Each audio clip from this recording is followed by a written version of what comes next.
সুপ্রিয় দর্শক, আসসালামু আলাইকুম। আপনাদের সবাইকে স্বাগত জানাচ্ছি। এখনকার আলোচনা আপনাদের সঙ্গে আছি আমি সিরাজুল ইসলাম।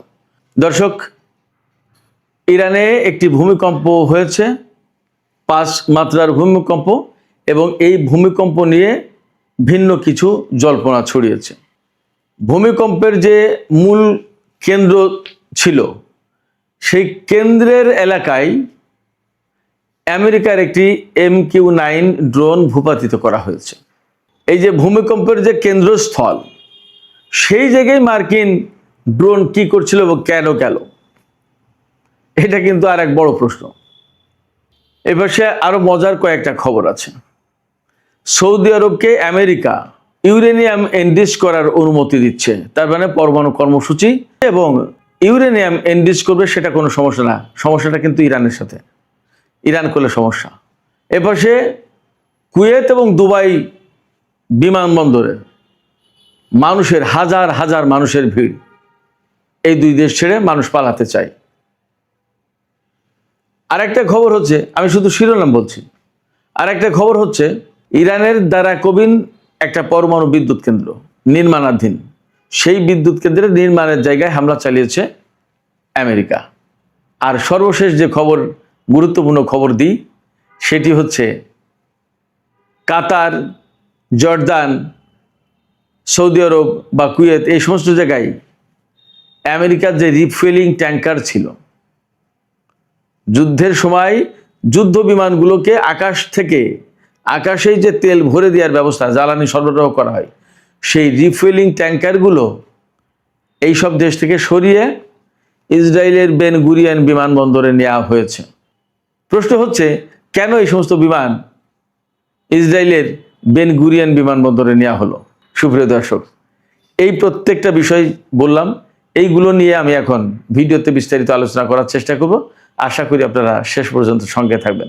আর ভিডিও ভালো লাগলে লাইক, কমেন্ট, শেয়ার করবেন প্লিজ, এবং চ্যানেলটি সাবস্ক্রাইব করে সাথেই থাকবেন। দর্শক, আমরা প্রথম আলোচনা যেটা দিয়ে করতে চাই, সেটি হচ্ছে সৌদি আরবকে আমেরিকা পরমাণু কর্মসূচি পরিচালনার অনুমতি আগেই দিয়েছে, ভেতরে ভেতরে, গোপনে গোপনে। ট্রাম্প আগের বার যখন ক্ষমতা এসেছে তখনই দিয়েছে। আর এখন ইউরেনিয়াম সমৃদ্ধ এনরিচ করার সুযোগ দিচ্ছে, অধিকার দিচ্ছে আমেরিকা সৌদি আরবকে। এটা নিয়ে কোনো সমস্যা নেই মার্কিন প্রশাসনের।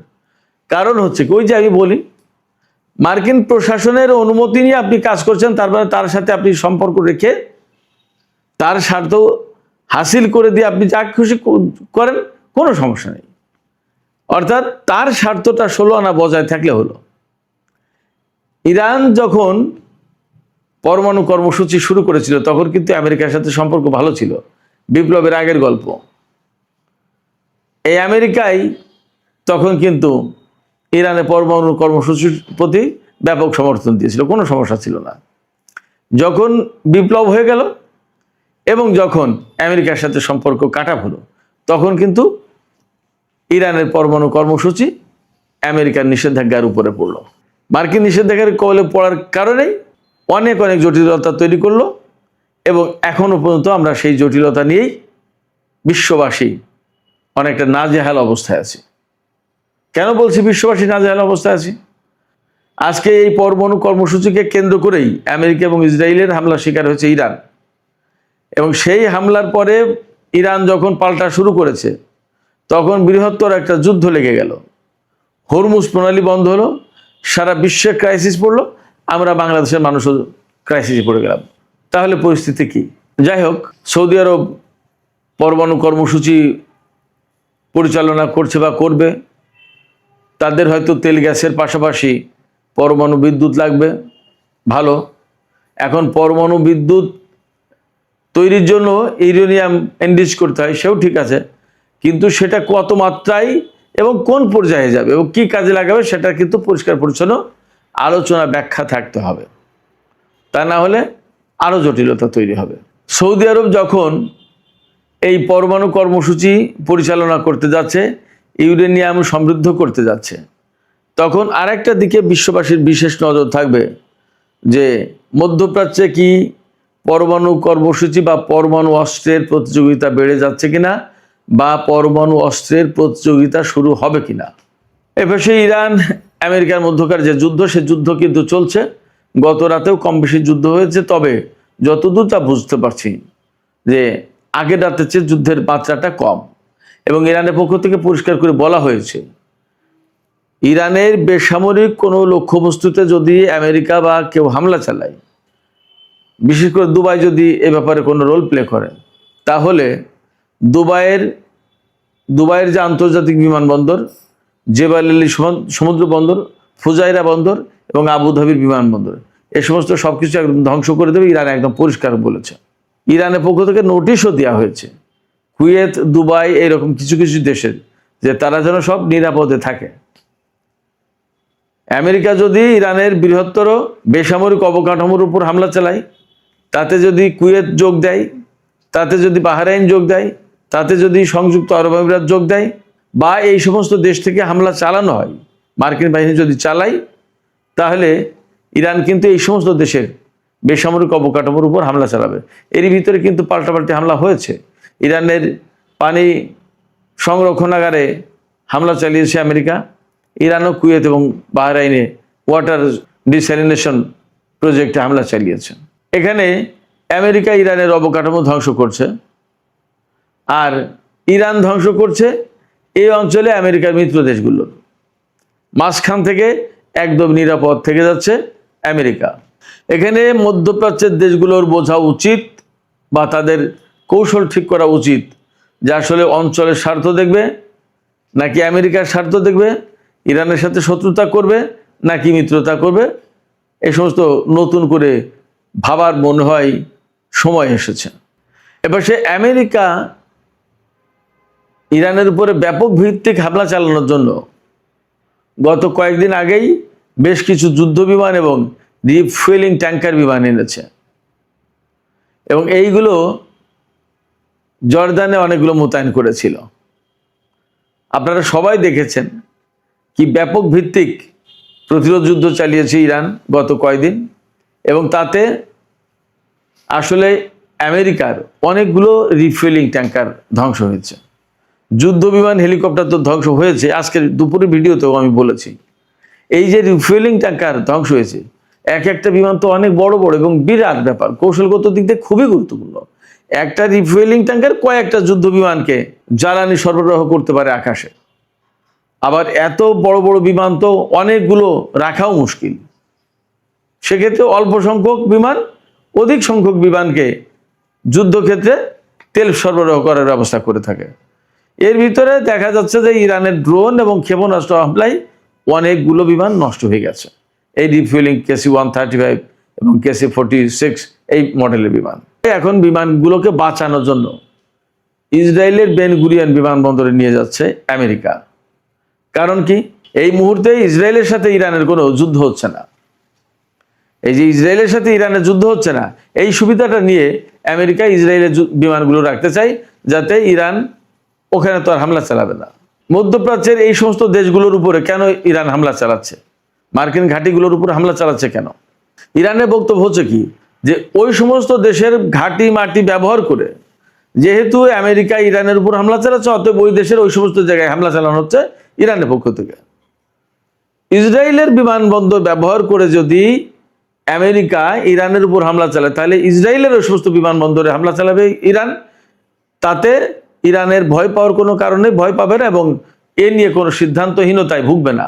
আমার ব্যক্তিগত পর্যবেক্ষণ বা ব্যক্তিগত অভিমত এটা। আপনারা কি মনে করেন আপনারা বলতে পারেন দর্শক। তো যখন ইসরায়েলের বেন গুরিয়ন বিমানবন্দর হোক আর অন্য কোনো বিমানবন্দর হোক, যে বিমানবন্দর থেকেই হোক না কেন, যুদ্ধের কাজে এই সমস্ত বিমানকে ব্যবহার করা হবে, তখন কিন্তু ইরান ঠিকই তার উৎসে আঘাত হানবে। তাহলে আবার নতুন করে ইসরায়েলের এই যুদ্ধে প্রকাশ্যে জড়িয়ে পড়ার একটা প্রশ্ন কিন্তু বা সম্ভাবনা, আশঙ্কা তৈরি হচ্ছে। চলমান যুদ্ধের ভেতরে গত পরশুদিন ইরান সতর্কবার্তা জারি করেছিল কুয়েত, বাহরাইন, সংযুক্ত আরব আমিরাত, এই সমস্ত দেশের লোকজনের উপরে, যে তোমরা যত দূর পারো দেশ ছাড়ো, বা বিমানবন্দর, সামরিক এলাকা, যে সমস্ত জায়গায় ঘাঁটি আছে বা আমেরিকার বিভিন্ন প্রতিরক্ষা ব্যবস্থা মোতায়েন আছে, এই সমস্ত এলাকার যেন ছেড়ে চলে যায় সাধারণ লোকজন। আবার এর ভেতরে গতকালকের খবর ছিল আমেরিকা তার নাগরিকদেরকে মধ্যপ্রাচ্যের সব দেশ থেকে চলে যাওয়ার জন্য বলেছে। তার মানে যুদ্ধের বিস্তৃতি বাড়ছে, পরিধি বাড়ছে, এটা বোঝা যায়। এইরকম একটা প্রেক্ষাপটে কুয়েত ইন্টারন্যাশনাল এয়ারপোর্ট এবং দুবাই ইন্টারন্যাশনাল এয়ারপোর্ট, এই দুটো বিমানবন্দরে হাজার হাজার মানুষের ভিড়। তারা সবাই এই দুটো দেশ ছেড়ে চলে যেতে চাচ্ছে। এর ফলে অনেকগুলো প্রভাব আমরা দেখব। একটা হচ্ছে হয় বড় রকমের যুদ্ধ হবে, আর একটা হচ্ছে বড় রকমের যদি যুদ্ধ হয় তাহলে মধ্যপ্রাচ্য আরও ধ্বংসস্তূপে পরিণত হবে। আর একটা বিষয় হচ্ছে যে এই সমস্ত দেশ থেকে যে সমস্ত বিদেশি লোকজন চলে যাচ্ছে, তার মানে এই সমস্ত দেশের শিল্প কারখানা এগুলো অনেক কিছু অচল হয়ে যাবে। সেক্ষেত্রে জনজীবন বেশ ঝুঁকির মুখে পড়বে এই সমস্ত দেশের, মধ্যপ্রাচ্যের এই সমস্ত দেশের। কারণ এরা এই বিদেশি শ্রমিক নির্ভর হয়ে গেছে, তো তাদের কলকারখানা অনেক কিছু এই বিদেশি লোকজন না থাকলে তারা নিজেরা চালাতেই পারে না। এই সমস্ত দেশের লোকজন তো খাই দায়, ঘুরে ফেরে, পয়সা আছে, ফুর্তি করে, কাজ তো তারা কম করে। যখন বিদেশি লোকজন, বিদেশি শ্রমিক বা বিদেশি জনশক্তি চলে যাবে, তখন কিন্তু তারা বিপদে পড়বে। পাশাপাশি যদি ব্যাপারটা এরকম হয় তাহলে যুদ্ধটার পরিধি কিন্তু অনেক বড়, বিস্তৃত হবে। এই প্রেক্ষাপটে নতুন করে প্রশ্ন আসছে যে আসলে মধ্যপ্রাচ্যের সামনে কি হচ্ছে, কি ঘটতে যাচ্ছে। মধ্যপ্রাচ্যের ভাগ্য কি এই যুদ্ধের ভেতরতেই নির্ধারিত হবে? এবং মধ্যপ্রাচ্যের এই যে সংকট, এই যে দ্বন্দ্ব, সংঘাত, যুদ্ধ, এর কারণে আমরা বিশ্বের অন্যান্য অংশের লোকজন কেন এই খেসারত দিচ্ছি এবং ক্ষতির মুখে পড়ব? এই প্রশ্ন কিন্তু আসছে। কেন আমরা আমেরিকা, ইসরায়েল বা তাদের আদার স্বার্থগত দ্বন্দ্বের বলি হব এবং বিশ্বের অর্থনীতি, বিশ্বের তেলের বাজার, বিশ্বের ভূ রাজনীতি, এগুলো সব কিন্তু কেন ঝুঁকির মুখে পড়বে? আর একটা বিষয় আমি আলোচনার প্রথম দিকে বলেছিলাম, সেটা বলতে একটু দেরি করে ফেললাম। সেটা হচ্ছে ইরানের খুজেস্তান প্রদেশে কাহালুয়ে এলাকায় ভূমিকম্প হয়েছে। ভূমিকম্পের মাত্রা 5, রিক্টার স্কেলে 5 মাত্রার ভূমিকম্প হয়েছে।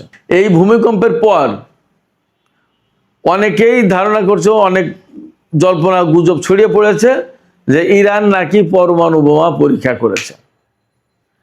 পরমাণু বোমা পরীক্ষার কারণে এই ভূমিকম্প। এবং অনেকে মনে করছে যে যুদ্ধের ভেতরে আমেরিকার এত চাপাচাপির পরে এখন হয়তো ইরান উপায়হীন হয়ে বোমা বানিয়েই ফেলেছে, হয়তো পরীক্ষাই করবে। এইরকম ঘটনা, এরকম কথা তো বিভিন্ন সময় ছড়ায়।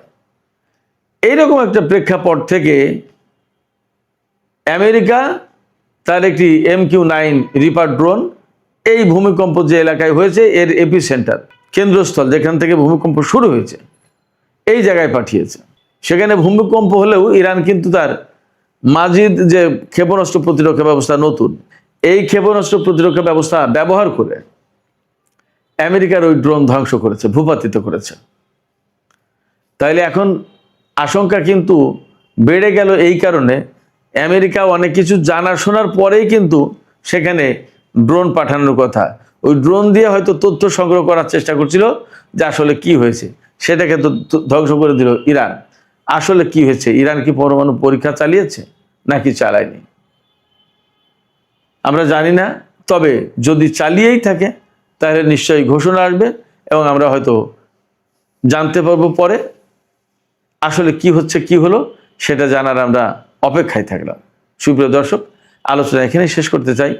আলোচনা শেষের আগে আপনাদের কাছে আমি জানতে চাই, আমার প্রশ্ন আপনাদের কাছে, যে আপনারা কি মনে করছেন, আসলে কি ইরান পরমাণু বোমার পরীক্ষা চালালো? আর সৌদি আরব যদি ইউরেনিয়াম এনরিচ করতে পারে, সমৃদ্ধ করতে পারে, তাহলে ইরান কেন পারবে না? এটা কি কোনো যুক্তির কথা? আপনাদের মতামত জানাতে পারেন কমেন্টে। আর ভিডিও ভালো লাগলে আবারও বলি, লাইক, কমেন্ট, শেয়ার করবেন এবং চ্যানেলটি সাবস্ক্রাইব করে সাথেই থাকবেন। আসসালামু আলাইকুম। আশা করি সবাই ভালো আছেন। সারা রাত ধরে তীব্র যুদ্ধ হয়েছে। দ্বিতীয়বারের মতো যুদ্ধ শুরু হয়েছে। এ যুদ্ধে ইরান এবার কুয়েতের উপর সবচেয়ে বড় হামলা চালিয়েছে। সামনে আর কিছু না বলে সরাসরি দেখিয়ে দিচ্ছি কুয়েতের উপর ইরানের সবচেয়ে বড় হামলা।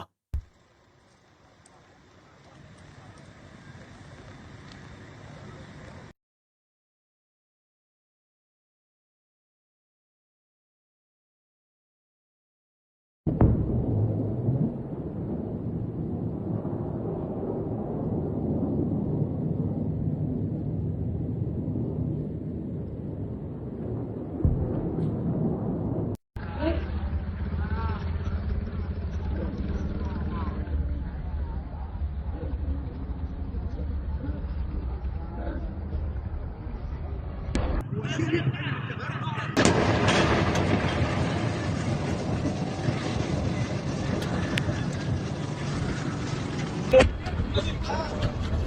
انت بشر بس تسولف وياه. আল্লাহু আকবার। ইরান বলেছে যে তারা কুয়েতে এ হামলা চালিয়েছে।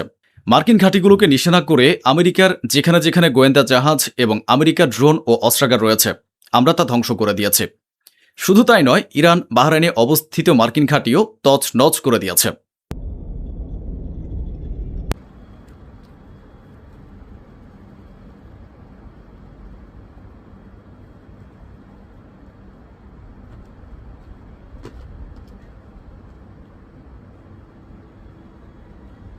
আল্লাহু আকবার। ঠিক একইভাবে ইরান জর্ডানের ভেতরে থাকা মার্কিন ঘাঁটিগুলোকে কাঁপিয়ে দিয়েছে।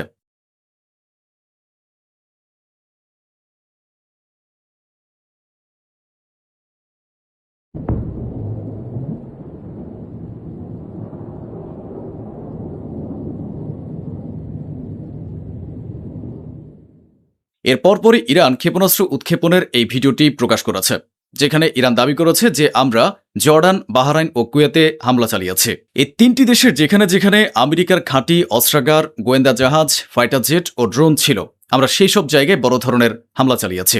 এর কারণ কি? আমি আপনাদের গতকালকেও জানিয়েছিলাম যে ইরানের বন্দর আব্বাসের কাছে একটি ব্রিজে হামলা চালানো হয়েছে। গতকাল যারা দেখেননি তারা দেখে নেবেন। গতরাতে ইরানের বন্দর আব্বাসে অবস্থিত একটি ব্রিজ আমেরিকা পুরোপুরি উড়িয়ে দেয়। ফলে আমেরিকা বন্দর আব্বাসের যে দুটি ব্রিজে হামলা চালিয়েছিল, ইরান তার এমন এক পাল্টা জবাব দিয়েছে যে আরবরা মাথায় হাত দিয়ে বসে পড়েছে। আমেরিকা ইরানের উপর এতটাই বড় হামলা চালিয়েছে যে দক্ষিণ ইরানে আমেরিকার হামলার পর পুরো এলাকার বিদ্যুৎ সংযোগ বিচ্ছিন্ন হয়ে গেছে। আমেরিকা ইরানের ওই বিশেষ ব্রিজটি এই কারণেই উড়িয়েছে যাতে ইরান তার নৌঘাঁটি থেকে পুরোপুরি বিচ্ছিন্ন হয়ে পড়ে। বুশেহরের যে নৌঘাঁটিটি রয়েছে তার উপরও আমেরিকা হামলা চালিয়েছে। روز پنجشنبه پایگاه هوایی شهر بوشهر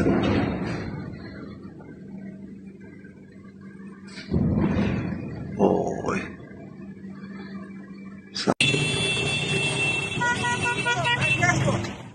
এখন একটু আগে আমার কাছে যে ছবিগুলো এসেছে, এই দেখুন, এটি বন্দর আব্বাসের ছবি। বন্দর আব্বাসে আমেরিকা যে ব্রিজটি উড়িয়ে দিয়েছে তার এক্সক্লুসিভ ছবি আপনারা দেখতে পাচ্ছেন। আমেরিকার গুন্ডামি সমুদ্রের দুই পাশেই ছড়িয়ে পড়েছে, এদিকেও ওদিকেও, আর মাঝখানে রয়েছে হরমুজ প্রণালী। এখন আমেরিকা ইরানের একটি ট্যাঙ্কারের ভিডিও প্রকাশ করেছে। দেখুন, সেন্ট্রাল কমান্ড নিশ্চিত করেছে যে আমাদের একটি সেনা দল তথা নৌবাহিনী ইরানের ওই ট্যাঙ্কারটিকে আটকে দিয়েছে। তার উপর আমাদের বাহিনী নেমেছিল। আমরা পুরো ট্যাঙ্কারটি তল্লাশি করি এবং তারপর জাহাজটিকে যেতে দেই। মানে স্বাভাবিকভাবেই সেটি যেখানে যাচ্ছিল সেখানে যেতে দেওয়া হয়নি, তবে চেকিংয়ের পর ওটিকে পেছনে হটিয়ে দেওয়া হয়েছে। ইরান আবারও নিশ্চিত করেছে যে হরমুজ প্রণালী আর আগের মতো কখনোই হতে পারে না। এবার এর পর থেকে আপনারা জেনে রাখুন যে পরিস্থিতি কতটা খারাপ হয়ে গেছে। ইরান কাতারেও হামলা চালিয়েছে। কাতারে 11 থেকে 12টি বিস্ফোরণের শব্দ শোনা গেছে। অবশেষে কাতারে ইরান হামলা চালিয়েই দিল। তাহলে আপনারা বুঝতেই পারছেন যে পরিস্থিতি কতটা বিগড়ে গেছে। ইরান কাতারে ক্ষেপণাস্ত্র হামলা করেছে, একাধিক বিস্ফোরণের শব্দ পাওয়া গেছে। দৃশ্যটি আপনার সামনে।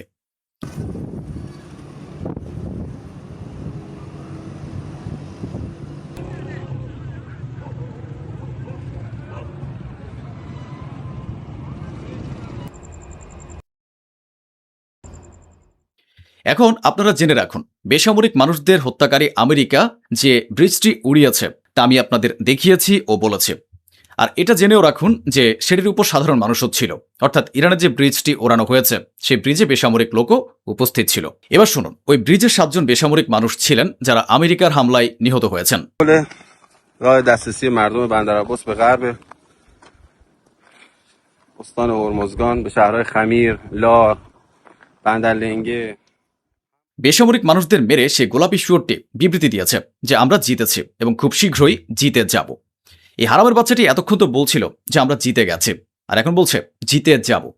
তাহলে আপনারা বুঝতে পারছেন যে কে মিথ্যাবাদী। Likewise, winning big in Iran, and you will see the fruits of that labor very, very shortly. We are likewise winning big in Iran, and you will see the বাব আল মানদেব হবে বন্ধ। বুঝুন বাব আল মানদেব আসলে কি। যেমন হরমুজ প্রণালী রয়েছে, ঠিক তেমনি ইয়েমেনের দিকে একটি সমুদ্রপথ রয়েছে যা বিশ্বকে যুক্ত করে, সেটি হলো বাব আল মানদেব। এখন আমেরিকার এই আগ্রাসন দেখার পর ইরান ইয়েমেনের হুতিদের বলে দিয়েছে যে যদি আমাদের অবকাঠামোর উপর হামলা হয় তবে আপনারা বাব আল মানদেব বন্ধ করে দেবেন। অর্থাৎ ইরান তার সহযোগীদের বলে দিয়েছে যে এখন আপনারা বাব আল মানদেব বন্ধ করে দিন। এর মানে হলো এবার জ্বালানির দাম বাড়বে, অপরিশোধিত তেলের দাম বাড়বে এবং বিশ্ব আরো বড় বিপদের মুখে পড়বে। আমেরিকার ভুলের খেসারত হিসেবে পুরো বিশ্বকে এই বিপদের মুখে পড়তে হচ্ছে। বিশ্বের উপর এর কি প্রভাব পড়বে তাই গ্রাফ দেখে বুঝুন। এখানে দুটি পথ রয়েছে। ইরানের যে হরমুজ প্রণালী, সেখান থেকে বিশ্বের 27% সামুদ্রিক তেল বাণিজ্য হয় এবং সেখান থেকে বিশ্বজুড়ে 20% এলএনজি সরবরাহ বা এলএনজি বাণিজ্য হয়। এবার নিচে বাব আল মানদেবের দিকে আসুন। বাব আল মানদেব দিয়ে বিশ্বের 11% সামুদ্রিক তেল বাণিজ্য হয় এবং 8% গ্লোবাল এলএনজি ব্যবসা পরিচালিত হয়। সংক্ষেপে বলতে গেলে হরমুজ প্রণালী বন্ধ হওয়ার কারণে যদি আপনার ও আমার উপর প্রভাব পড়ে থাকে, তবে এখন ইরান যদি বাব আল মানদেব বন্ধ করিয়ে দেয়, তবে এই বিপদ যে আরও বাড়বে তা তো বলাই বাহুল্য। আমাদের সবার সমস্যা বাড়বে। আসুন আপনাদের আরেকটি গ্রাফ দেখায়। দেখুন, ইউরোপ থেকে সামুদ্রিক পথটি ভূমধ্য সাগর হয়ে লোহিত সাগর হয়ে হরমুজ প্রণালীর কাছে দিয়ে চীন পর্যন্ত যায়। অর্থাৎ এটি পৃথিবীর দুটি প্রান্তকে যুক্ত করে। এই পথে পুরো 48 দিন সময় লাগে, ঠিক আনুমানিক সময় 48 দিন। কিন্তু যদি বাব আল মানদেব ও লোহিত সাগর বন্ধ হয়ে যায়, তবে দ্বিতীয় যে কমলা রঙের লাইনটি দেখতে পাচ্ছেন, সেই পথ দিয়ে পুরো বিশ্বের কোন ঘেঁষে আন্তর্জাতিক সীমান্ত ও আফ্রিকা অঞ্চল হয়ে কেপ অফ গুড হোপ দিয়ে ভারত মহাসাগর হয়ে সিঙ্গাপুরের রাস্তা ধরে চীনে যেতে হবে। এতে সময় লাগবে 57 দিন। এখন যেখানে 48 দিন লাগে তখন লাগবে 57 দিন। অর্থাৎ দূরত্ব বাড়বে, সময় বাড়বে এবং আমাদের সবার দুর্ভোগ বাড়বে। অন্যদিকে ইয়েমেন এবং সৌদি আরবের মধ্যে যে ঝামেলা চলছে তাও আপনারা জানেন। আর সেই সূত্রেই ইয়েমেনের হুতিরা এই হুমকি দিয়েছে। এ হলো সেই হুমকিসূচক ভিডিও যেখানে আনসারুল্লাহ হুমকি দিচ্ছে যে যদি সৌদি আরব আমাদের উপর হামলা চালায়, তবে আমরা সৌদি আরবের তেল অবকাঠামো এবং তার সমস্ত বড় বড় অঞ্চলে হামলা শুরু করে দেব। এই হুমকিগুলো হালকাভাবে নেবেন না, কারণ এটা হলো ইয়েমেন। এরা ইরানের চেয়েও 2 কদম এগিয়ে, একগুঁয়ে স্বভাবের। এরা যাই বলে তাই করে ছাড়ে। এবার আমরা যখন সামনে এগোচ্ছি, তখন ইরানের খাতাম আল আনবিয়ার আইআরজিসির মুখপাত্র জুলফিকারি ভাই সাহেব আবারও সামনে এসেছেন এবং তিনি বলেছেন যে এখন যদি আমেরিকা আমাদের অবকাঠামোর উপর হামলা চালায়, তবে আমরা পুরো অঞ্চলে অর্থাৎ যত আরব দেশ আছে যেখানে যেখানে আমেরিকার বিনিয়োগ রয়েছে এবং আমেরিকার উপস্থিতি রয়েছে, সেখানে আগের মতোই হামলা শুরু করে দেব।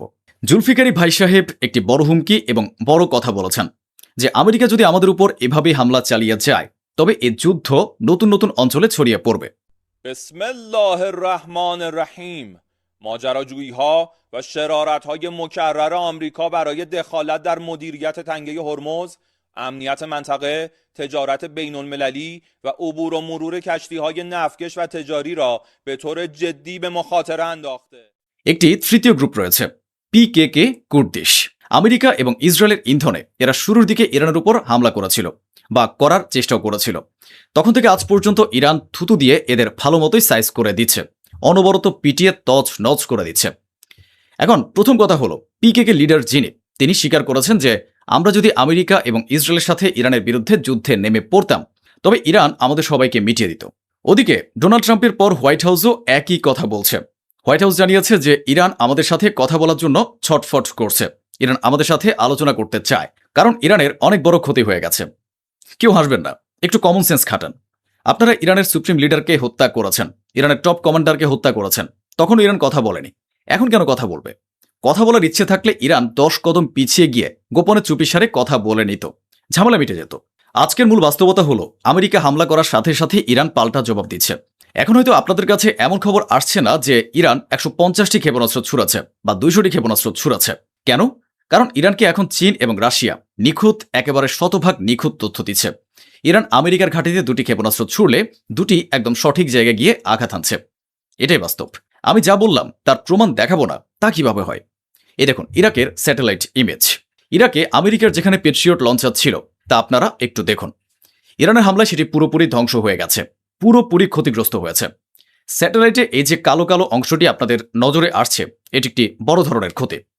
তাহলে আপনারা নিশ্চয়ই বুঝতে পারছেন যে ইরান যদি 4টি ক্ষেপণাস্ত্র ছোড়ে, তবে সে 4টি একদম সঠিক ঠিকানায় গিয়ে আঘাত হানছে, একেবারে নিখুঁতভাবে আঘাত হানছে। এ কারণেই আমেরিকা চিন্তিত। আপনাদের কি মনে হয়, আরবরা কি আপনাদের কাছে সত্যি কথা বলবে? দুবাইয়ের ভেতরে বিস্ফোরণের খবর রয়েছে, কিন্তু দুবাই তা অস্বীকার করেছে।